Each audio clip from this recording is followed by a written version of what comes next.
Um, so special welcome to Megan. Megan is one of those people that, when I started my journey from getting into this human side of money, she, all along, everywhere I see her name in terms of either some research or something, if she published years ago a wonderful piece of work in the Journal for Financial Planning on narrative therapy and how do you integrate that into financial planning. I think that was most probably one of the first pieces that I wrote. And when I became part of the Financial Therapy Association and actually did the Financial Therapy um, Association's credentialing process, although we do not credential from outside of the US. I think most probably, Megan, you created most of the content of those courses. So brilliant work also there. So that then we crossed her work again, and then Ed actually introduced us to each other. And and because Megan's roots is also very deep in family therapy also. So yeah, so what a wonderful privilege to have you as part of our conversation. And yeah, earlier the year, Louis also did a brilliant interview with you. And then um, Data Points, Sarah, which is also a good friend, also you did a brilliant talk there in terms of financial, the psychology of financial psychology and financial therapy, and how does that fit in. So this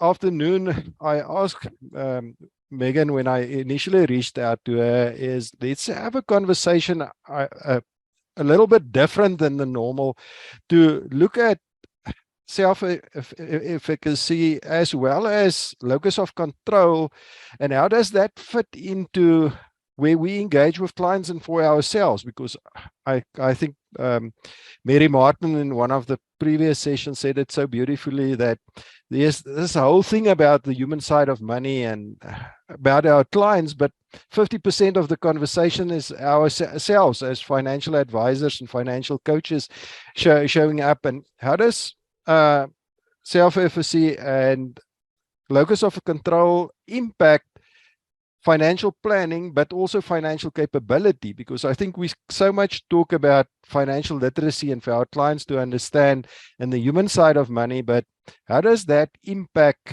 our engagement with our clients? And really, it can be an open conversation. We want everybody's voice into the conversation. So, Megan, your views on those topics, because it's also topics you work with every day.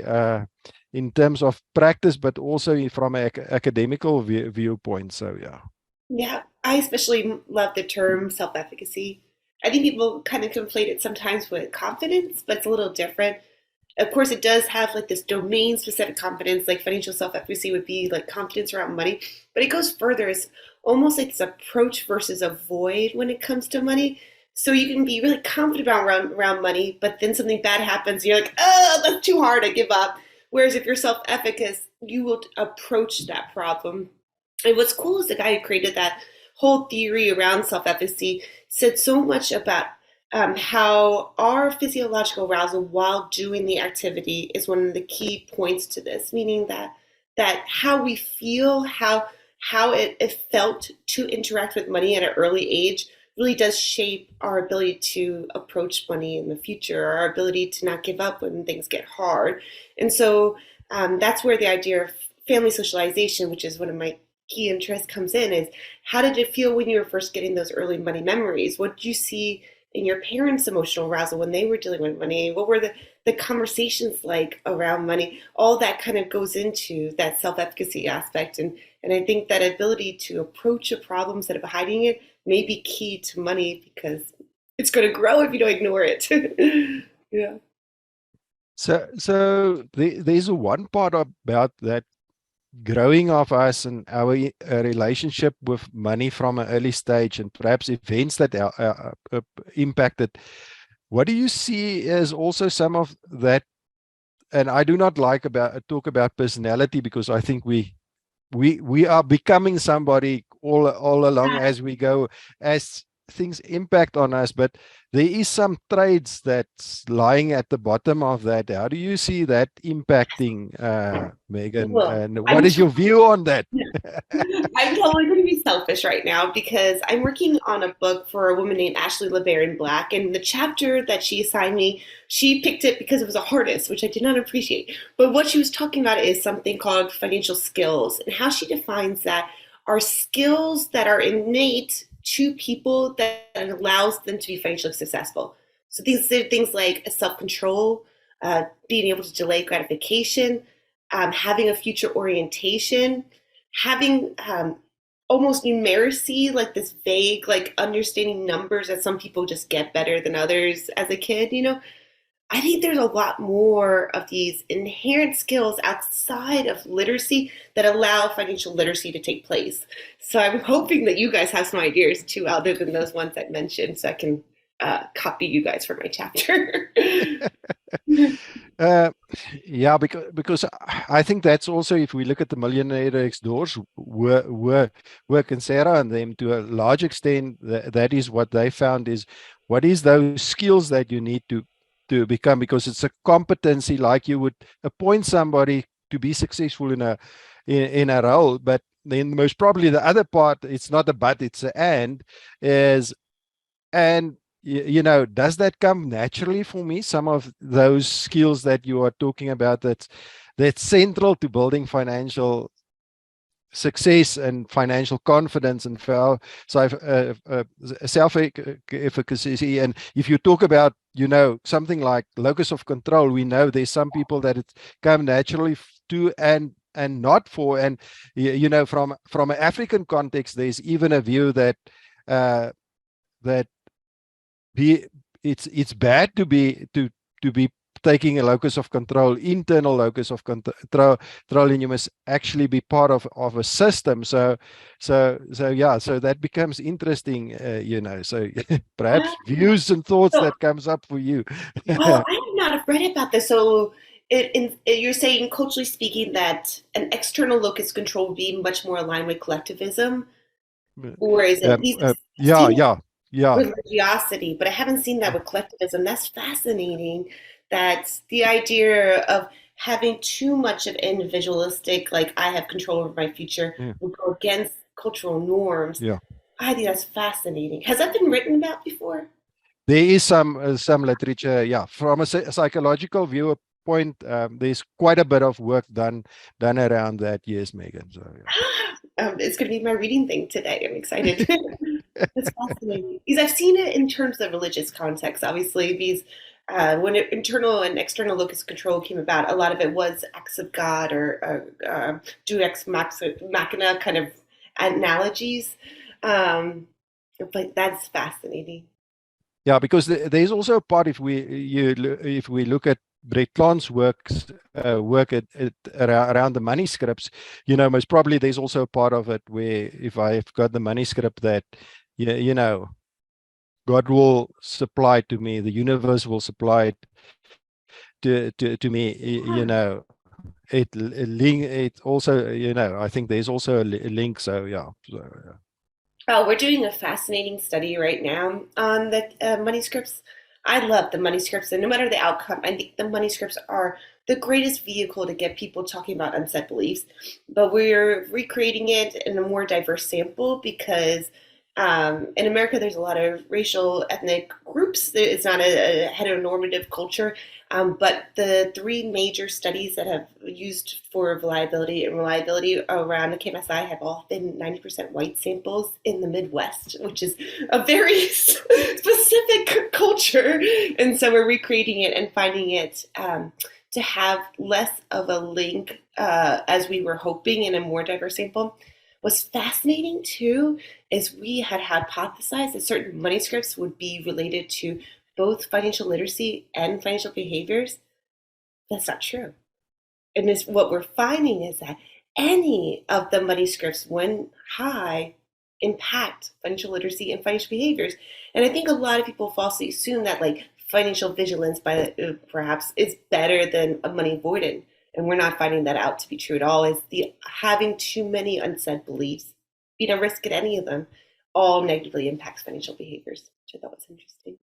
Yeah, and I think that's an important point you're making there for me from a financial coaching viewpoint is and that's the risk most probably of any type of assessment is and that's where most probably a narrative approach is most probably a much more safer approach because we do not box people because assessment, especially if you start off in financial coaching or psychology or therapy assessment, but that is what I'm going to see from this client, and you start questioning not to be curious, but you are starting to question, do I want to, it must be like this. Why aren't you like It's this? self-fulfilling prophecy. Like, Yeah, yeah. self-fulfilling prophecy where it's actually just a conversation because the client is the expert of their own lives, and how can we open up that? And but I think the benefit, especially what I find of financial assessments is, and I don't know, it will be great to get your view on it, Megan, is it gives us language for the client as well as for ourselves, because the clients, I think, do not have got language to name some of those stuff that they're struggling with. An assessment can give us that key to start those conversations with clients. Yes, absolutely.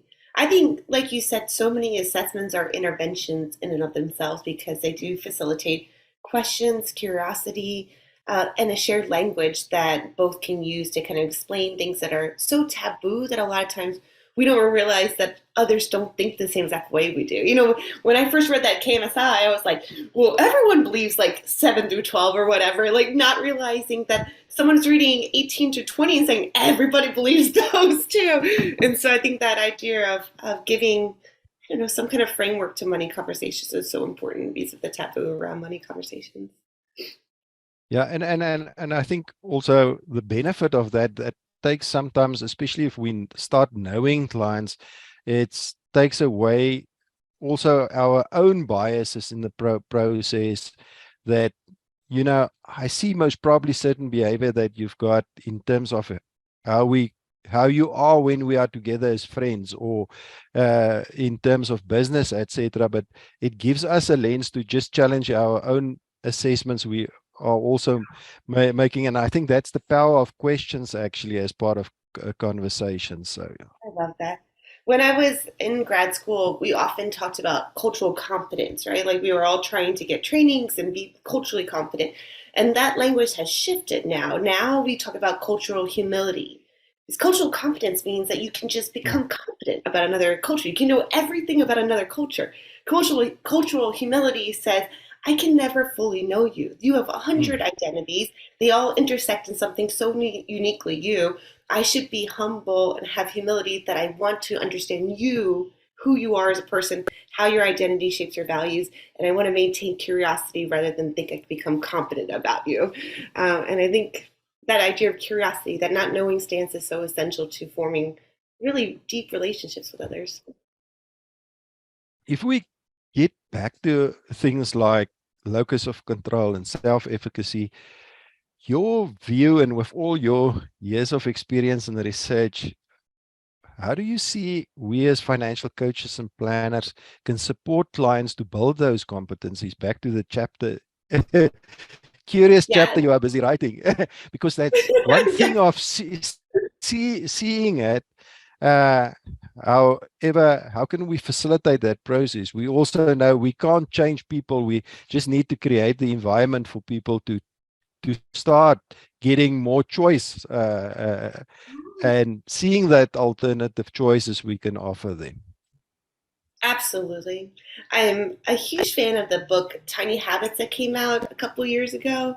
Tiny Habits says all change in the past has been truly centered around too much self control, too much about someone having power and just doing the right thing. And that's not how we should look at change. And change, if we can take self control out of it, everything becomes easier, right? And so, tiny habits, I think, can be applied so well to financial literacy because of a couple things they do. First of all, they talk about defaults. Like if there's something we can do right without thinking about it, we should do it. So it's the entire field of behavioral finance summed up in one sentence in Tiny Habits, that we should make everything as easy as possible for our clients. Anytime we can set up automatic stuff in their lives, bill payment, having their check spread out into different accounts that are named and their password name with their goals, those kind of defaults make things way easier for the client and give them a sense of winning for a couple months in a row. Like that builds that confidence. They can see something coming from it. I think that's key. I really also like in Tiny Habits, they talk about making small celebratory changes into behaviors rather than aspirations. So I got into a terrible amount of student loans, mostly because I stayed in school forever. It was not a good idea. I regretted it immediately. But at one point, I had $100,000 in student loans. Like, it was crazy. And I diligently worked on paying them off, saying, I can't wait to pay off this 100,000. I can't wait to pay off this number, right? And it happened last year. And it was great for that day. We celebrated, we popped champagne, it was fun. The next day, I mentioned it to someone and said, this is really exciting for me. The next day, I didn't really think about it. And then, like, every day since, I've barely thought about it. But if I had instead made each one of my goals a celebration, when you pay off 10,000, you're going to celebrate. When you get rid of one of the holders of your accounts, you're going to celebrate, and broken it into these tiny little goals, what would have happened is all these moments of celebration, all these moments to say, look how far you've come, look how much work you've done, look how great of a job you're doing. And I would have been able to avoid what we call like the hedonistic treadmill, that one celebration, a few weeks later, you always go back to your normal baseline. But over and over again, having these celebrations keeps you higher. So I believe in breaking goals up into smaller aspirations that are tangible. Like, for instance, the creator of A Tiny Habit was working with a credit union one time. And they said, our goal is to get our customers to save $500. And he's like, that's not a goal, that's an aspiration. Tell me the behavior associated with that aspiration. They said, well, we want people to save $500. And BJ Fogg, the creator, goes, okay, save $500 for me right now. They're like, you can't just do that. And he's like, that is why it's an aspiration, not a behavior. What is the behavior that you want to go for that will eventually lead to an aspiration?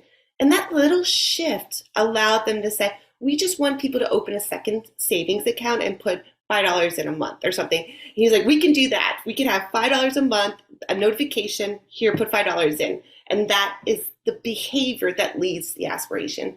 And I think for many of us, we're working with clients who are in a lot of financial distress, and their goals seem so overwhelming, so large, that breaking them down into specific behaviors that show a plan allows them to get more confidence, which will improve their self-efficacy and will make things seem less overwhelming, so they're less likely to give up.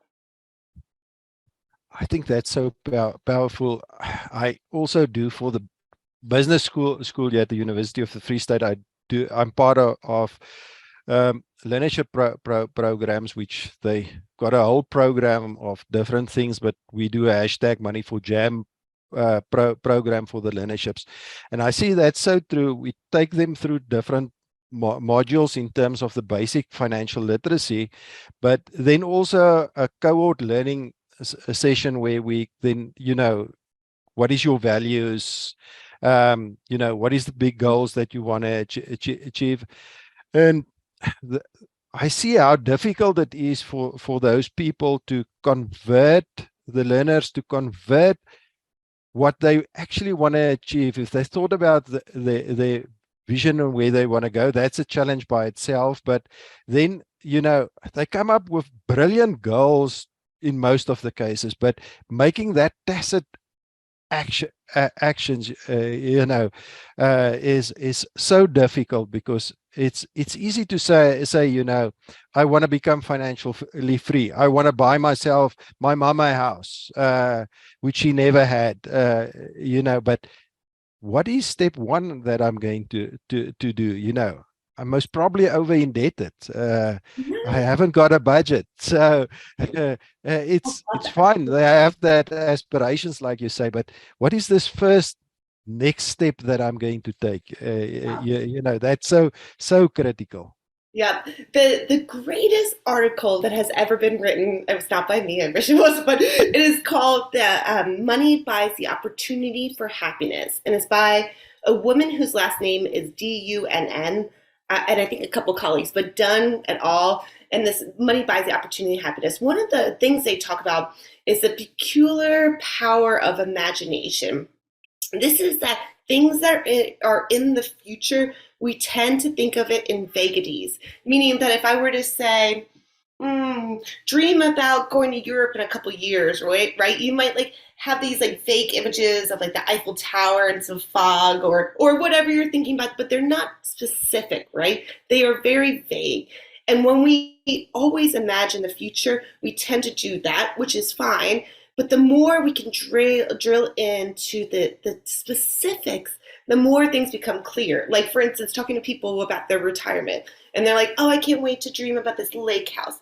And then you're like, okay, let's drill into what this lake house is, right? And then all of a sudden they're like, well, it might be stinky at low tide. There might be a lot of mosquitoes. Like, there might be like problems with like maintenance, and I'm far away. And the more we can drill into the future, the more we can be sure what we're dreaming about is actually going to bring us happiness, rather if it's something that the culture or shows make us think we want. And the more we can drill into what is actually going to make us happy, the more we can make sure we're on the right path.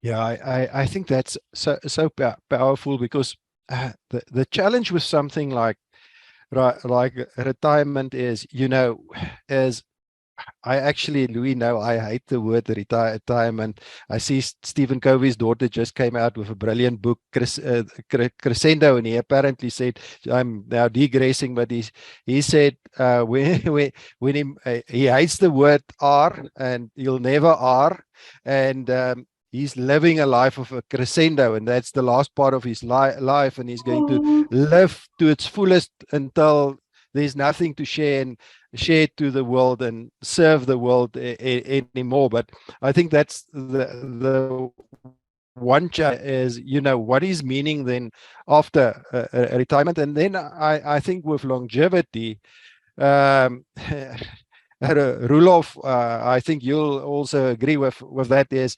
for the millennials, thinking about, I'm starting working now at age 25, and I'm going to live 125 years. What are you talking about? Do you want me to retire at 63? And what am I going to do with the rest of my life? So what is that different phases? And I think then it becomes so important to start designing those phases and thinking about what is those different phases is. And if it change in the future is fine. At least we were on a journey towards something, and we were living a meaningful life in this different phases. So yeah, how do we get younger people to start building financial freedom? And any thoughts perhaps from your side, Megan? I'm now totally controversial perhaps in terms of my thinking about retirement, but I think that's the changing landscape we are oh, engaging with clients with. I absolutely that. I heard that in Japan, the word for retire is the reason you get up for in the morning, the reason you get up in the morning, or your purpose.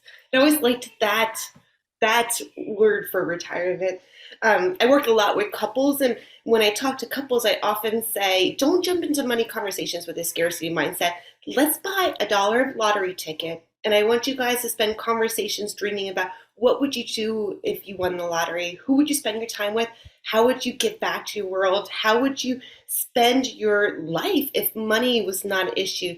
Those are the money conversations we need to have before we start talking about like what do we have to save money on? Where's the budget and things like that? Because that idea of taking money out of the equation and finding your meaning and purpose is kind of what retirement should be. You should have financial stability to pursue that passion, that purpose, so that you can focus on what really does give your life meaning. No, I think that's so true.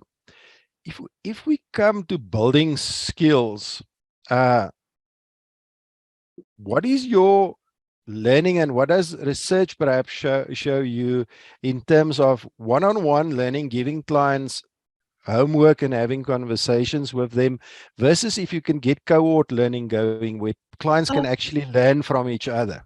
Oh, You're so right that the cohort learning is going to be an amazing opportunity for many because no matter how much we try to make our relationship with our client collaborative and like flatten the hierarchy, there's a part of them that clearly sees you as the expert, right? There's a part of them that says they have all their stuff together. I don't, right? And so having a group of them together to see others that are in a similar boat to them, that they're having their successes, that they get to celebrate extra celebrations, going back to what we just talked about. Now you get to celebrate your own successes and your peer successes. So you're getting twice as much feedback that is changing the emotional arousal you feel when entering into financial activities. I think also like we've talked about the millionaire next door. One of the greatest takeaways from that book is that the millionaires in their cases were not interested in keeping up with the Joneses, that they had some other motivation for financial success. And I think if you're able to create groups that provide that same, like, what does actual financial success look like? It doesn't look like Kardashians or like what's it called, exorbitant spending. It rather looks like financial plans, progress, like tiny steps. If you can create that messaging within it, you'll have a gold mine. Like I always think of, in America, we have this thing. It might be everywhere. Have you guys heard of the FIRE movement, the freedom in retiring Yeah. early? Yeah, I disagree with some of their motives, like we talked about, because what are you going to do then for the next 80 years? But I think their group, especially on social media, is so fun. Like they're taking pictures of their mileage getting up to 200,000 and everybody's saying, good job, celebrating. Like that's amazing. And not having to see pictures of like brand new tricked out Teslas or whatever it is. So it's such a different cultural shift that they created within the organization that if you can facilitate the same thing, it can be powerful. Plus, we know one of the most important takeaways about financial literacy is something called just-in-time education.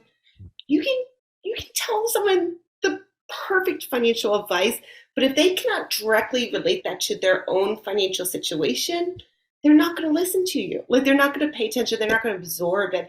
And so just-in-time education means things have to be focused on what is something they're going to use pretty immediately. But they get to see their peers who may be at a different developmental stage embrace and incorporate those financial literacy lessons and maybe be able to internalize it in that way. That it was just in time for Ted, and I'll have to keep that in the back of my mind. Whereas this is not relevant to me at all because I have 10 years before I'm worried about a house. So those kind of things I think facilitate group sessions so well.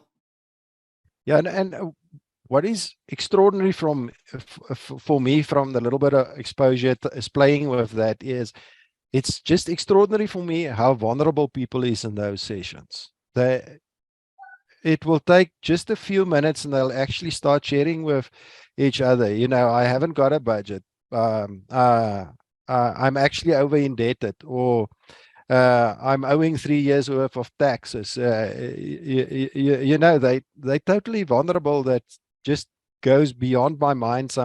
Sometimes in those sessions, they don't know each other from a bar of soap, and they'll just share with each other. The sessions, the most of those sessions I had was virtually. So virtual could perhaps be I'm not feeling that you're sitting and you're going to judge me next to you. And if you judge me afterwards, that's fine. That could be part of it. But yeah. Yeah.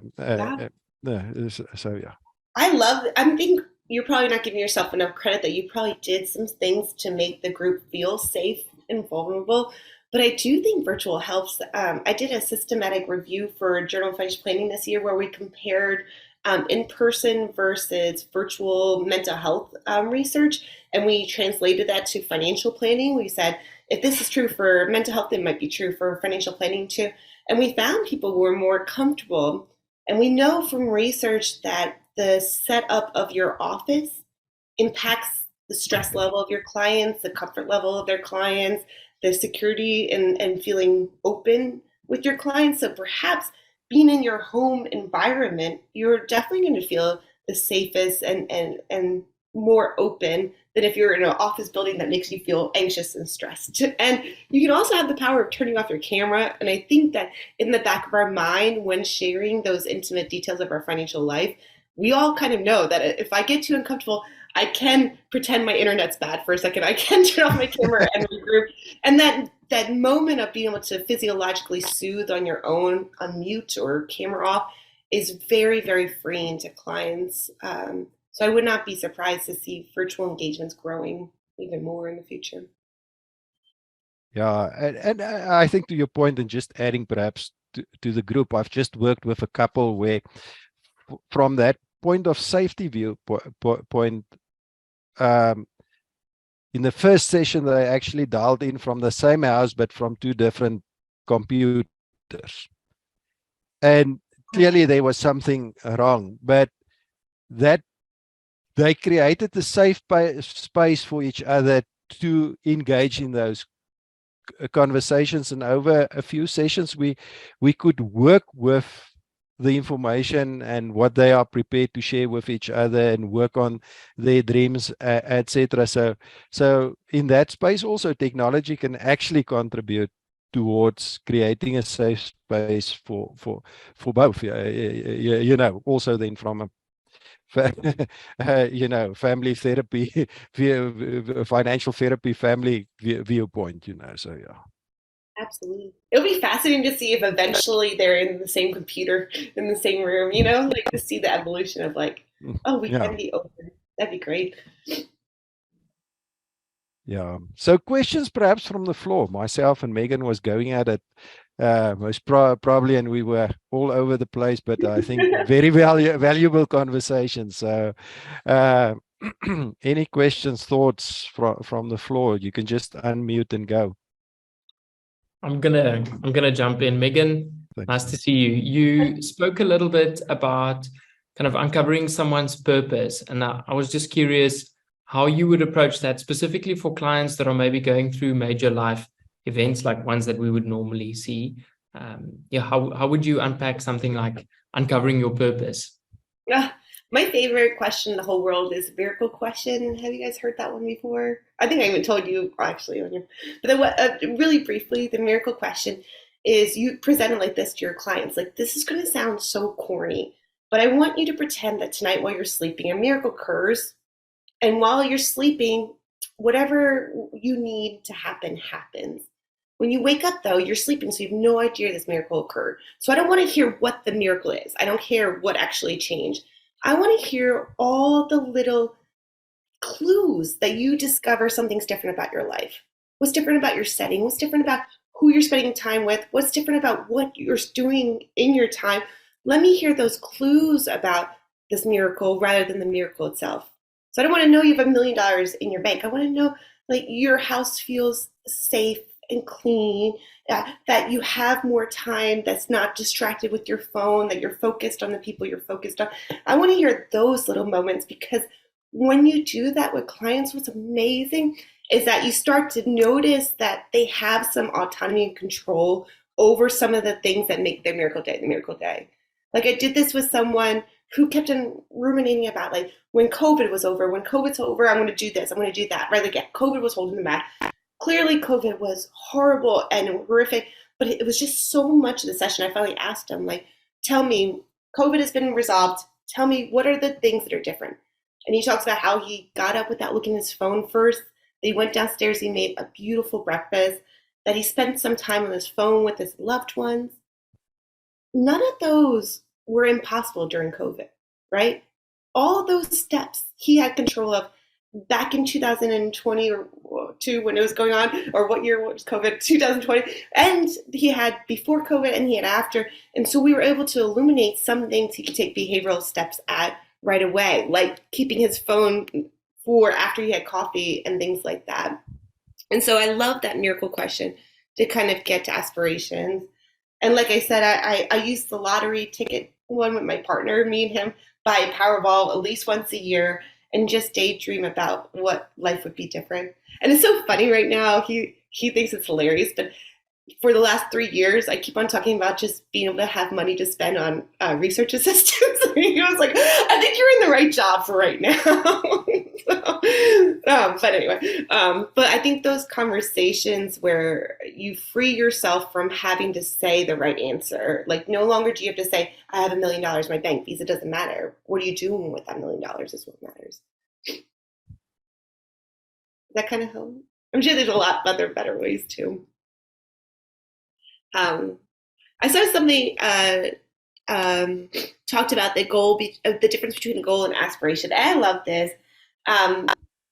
The BJ Fogg says a behavior is something you can do right away. So if you can't do whatever your goal is right away, it's actually an aspiration.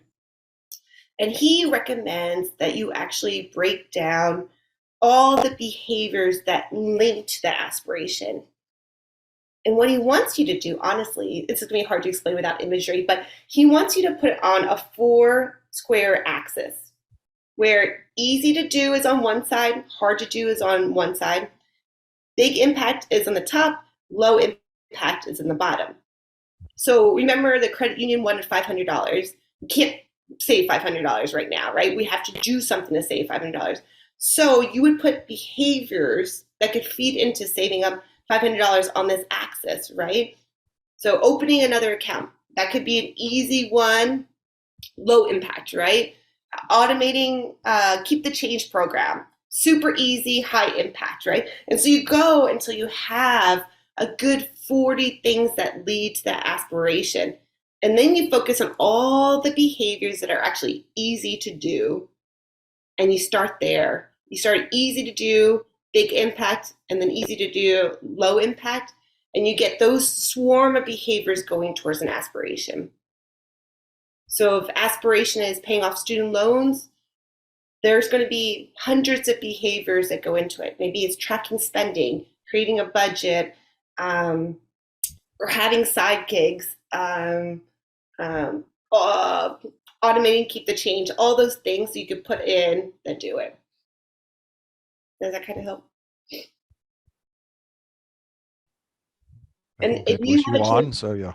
Yeah, and BJ Fogg has tons of YouTube clips. Highly recommend watching him on YouTube. He has lots of great and worksheets that are fun to do with clients.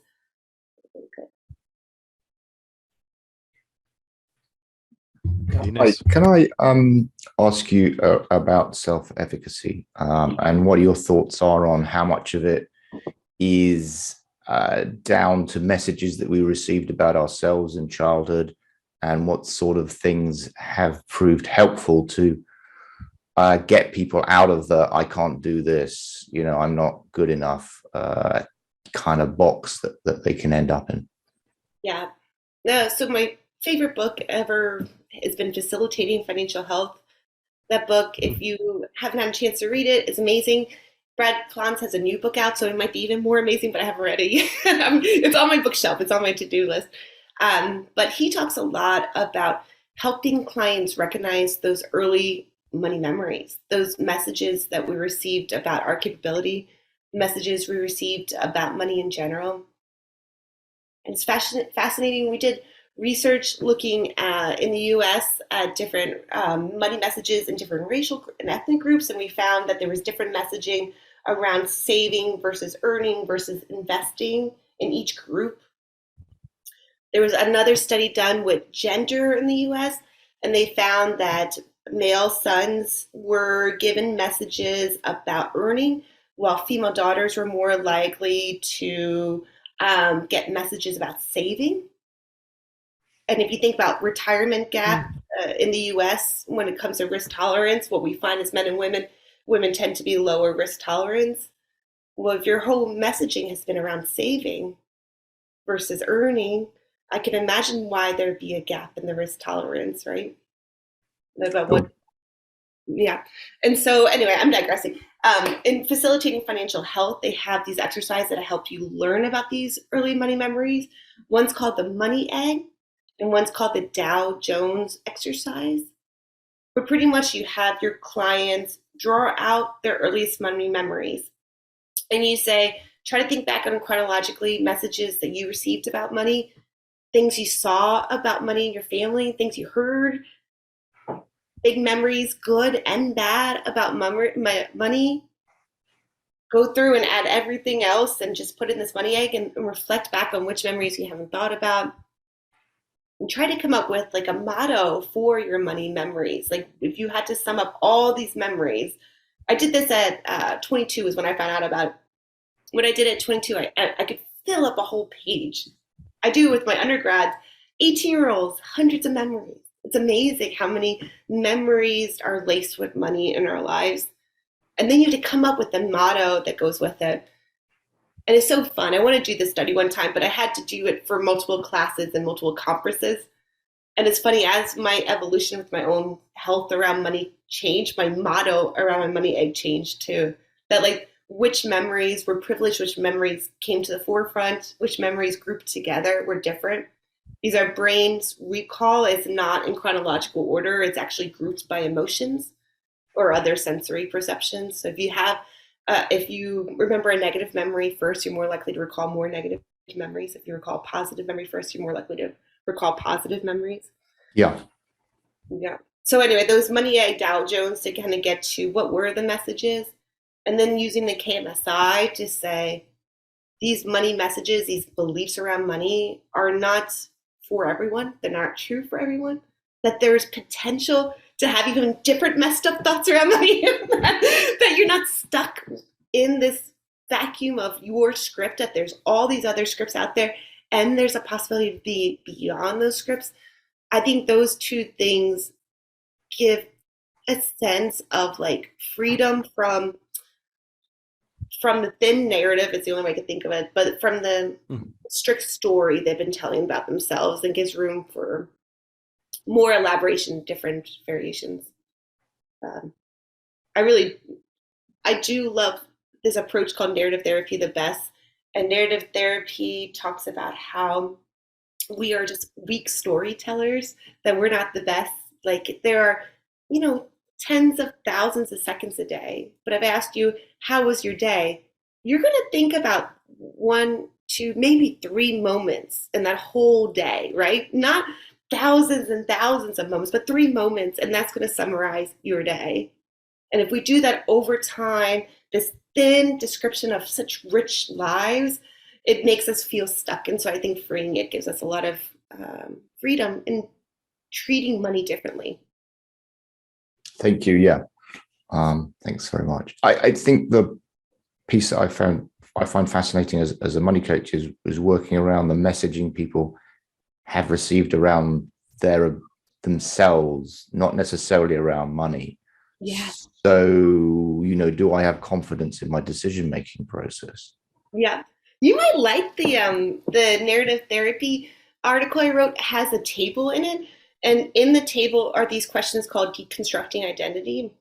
But you probably noticed that a lot of your clients, when you're coaching them, have a very small description of themselves. Like, I'm terrible with money, or I've always been bad at money, or I've always been a spender. They like name themselves with this label on themselves that usually is from those early messages. And so narrative therapy has questions that kind of illuminate, like, where did that thin description of yourself as a bad with money or bad spender or whatever, where did it come from? What messages kind of supported it? What is the alternative? What would it look like if you were not bad at money? How would you be different about things if you were not bad at money? So I think you'll like those questions in that table. And that's in the Journal of Financial Therapy, which is kind of cool because it's housed at my university, and we actually pay to make it free. Like sometimes you try to get an article and it's behind a paywall. K-State supports us, so they allow that journal to be read for free. So that sounds fantastic. Thank you very much. Yeah, I think the other thing, what narrative therapy helps a lot, Megan, why I like the approach is to distance yourself from the problem, or get the client to distance themselves from the problem. So you're looking from the outside aside at the problem. So because that helps to take away that I am the problem too. It's just I'm not the debt.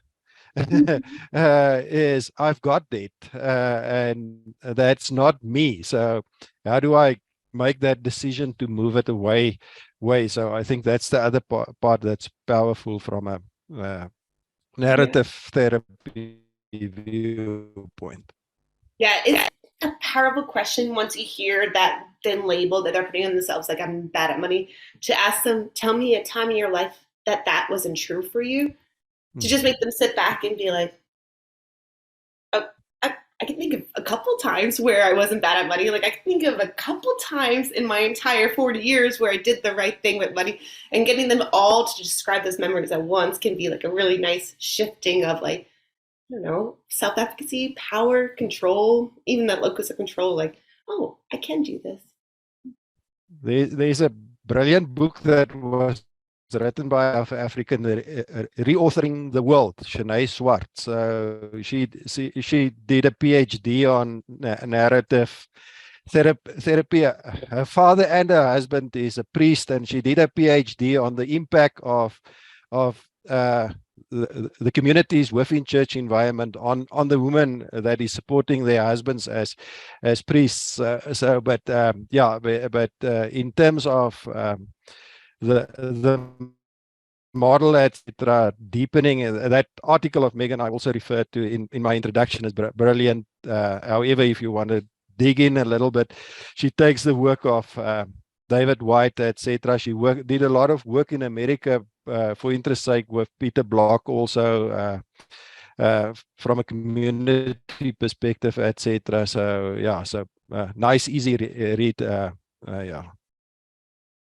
Yeah, another really nice, easy read is called What is Narrative Therapy? An Easy to Read Introduction. And it's either by Alice Morgan or Morgan Alice. I can't remember the order of the name. But it's literally like 60 pages and has like tie-dye in the front. It is such a fun read on narrative therapy, because narrative therapy is really based on some amazing philosophical underpinnings, which can be really dry to read. And this one skips a lot of that and goes straight into interventions. So it can be a nice add-on if you want to go further into like, how do you frame a question like this? What kind of exercise can I do with clients? That book is filled with them. Thanks for sharing that, Megan. Well, definitely that one didn't come across my desk yet, so I'll go and read that one. Yeah, it's so funny. It is nice because it's a little paperback, but I've loaned it out so many times. I've actually bought the same book 3 times because I keep on loaning it out. Someone steals it. I'm like, no, I'm gonna buy it again. So you might want to buy 2 if there's an option. Any other questions for Megan? Thoughts, perhaps, whatever comes up for you. Yeah. Or if you have cheats from my chapter, other things that you think are building blocks to financial literacy, other than self-control, delaying gratification, numeracy, knowledge, and a future. Did I say future orientation? I think I have 4 sections so far, but if you have any other ideas. I think you have to also have a positive view of money, or at least a neutral view. Yeah. So money is not this strange thing that's the root of all evil, that confuses me, or, you know, as you pointed out, is that Liz Dunn's quote: money buys the opportunity for happiness. So if you have a narrative in your head that money corrupts, or I will never have enough money, or any of those scripts, then you're going to struggle with the money in your life. And certainly developing, I prefer the word money awareness to financial literacy, but you know, either way, I think money awareness is a slightly broader, more inclusive type of approach to help with people, introducing them to this concept, as opposed to like, you're illiterate and if you don't have money literacy. There's always a potential judgment around that piece, but it also requires a positive approach to money. Yeah, I love that, because at first I thought you were talking about like financial optimism, but this is more like almost the money scripts, like seeing money as either neutral. What, you guys remember those memes that came out for a while that was like neutral evil, neutral good, those kind of things? You know what I'm talking about? That you have to see it at least neutral or good. I think that's fantastic. Yeah, I'm linking to that. I'm currently pondering on, and I'm busy writing something on it. Is I did a course with conscious leadership in the US earlier this year, and their concept, a few things stood out for me there, and I'm pondering on how to integrate it with financial coaching and our work.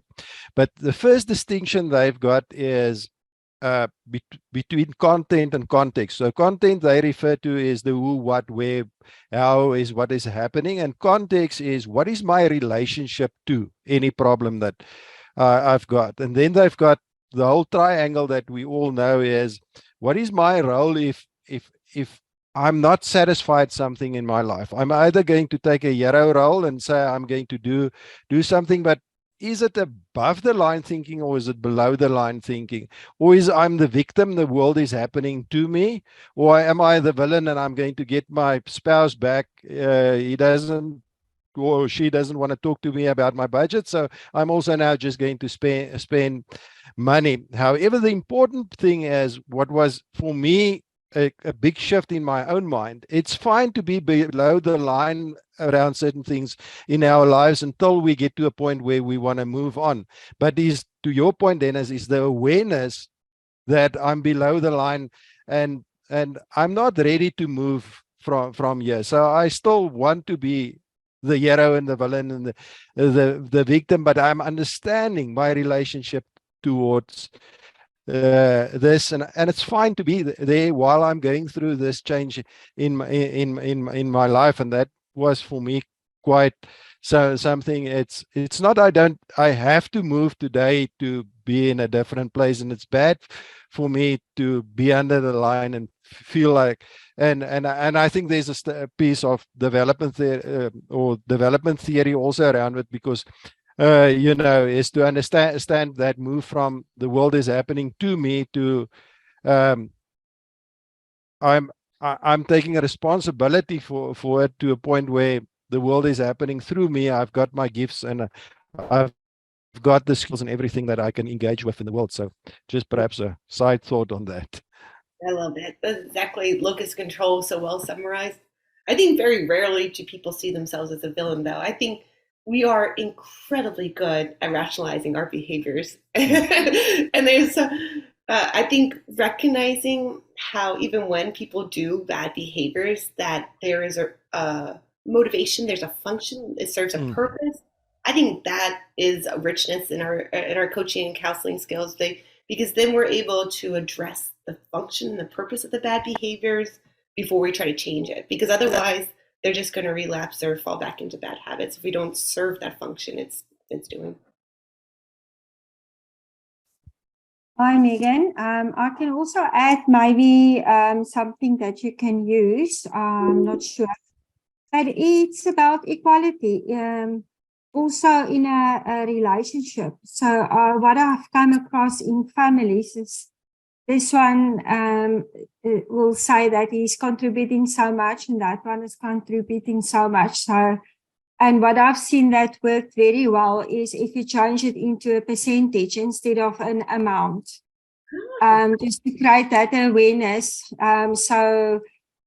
Because sometimes between the husband and the wife, they earn unequal salaries, and then it creates, I don't know what's the correct word, fighting. But then if they change it to a percentage of a salary, just creating that awareness also among children, if you want to teach your children to save and all of that, rather because they mostly receive different amounts of pocket money, then just change it into a percentage instead of an amount. That can also create a bit of awareness. Maybe that can help you with your whatever. Yeah, no, I love that. I think gender dynamics around money are fascinating. There's research by Sonia Luderbritt who has found that if a family is financially strained, they fight, but they fight if the woman makes more than the husband. And that's often equated to household responsibility doesn't switch the same. So as a woman makes more, her household responsibility doesn't tend to go down the same speed. And so there's all kinds of dynamics. I think there's a book called Fair Play that's fascinating about that and helps couples kind of illuminate all that they contribute to the relationship so they could feel a sense of fairness and justice. Because at the end of the day, we shouldn't be aiming for equality. We should be aiming for equity, right? A sense of fairness rather than actual 50-50% splits, but where do you feel like your control? Where do you have power? Where do you have safety and those kind of things? So I think it's fascinating, all the gender dynamics.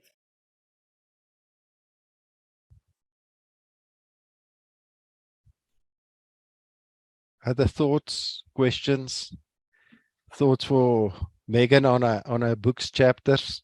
Let me plagiarize you, please.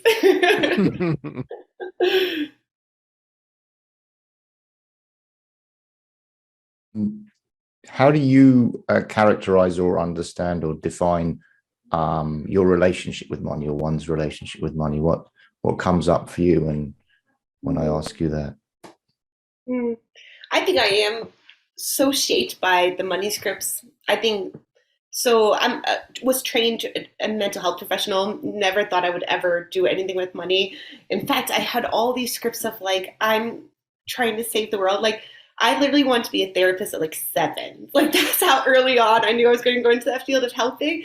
And so I would have trouble accepting fees from my clients. I had this one client that I kept on moving down their fee to finally got to $5, and they ran up a $60 balance. So I'll tell you how many sessions I was just doing for free my whole life. And so for me, money was definitely laden with those messages of goodness and evil and all that stuff.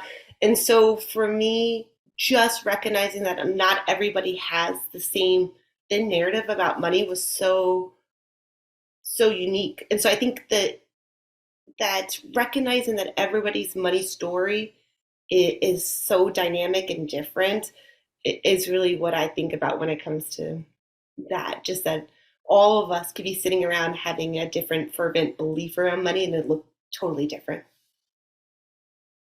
Thank you so much for sharing that. That's really interesting. Yeah.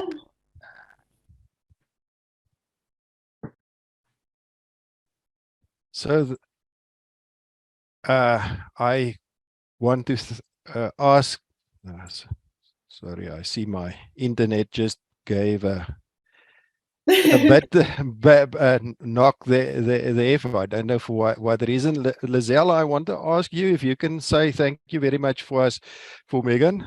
Thank you.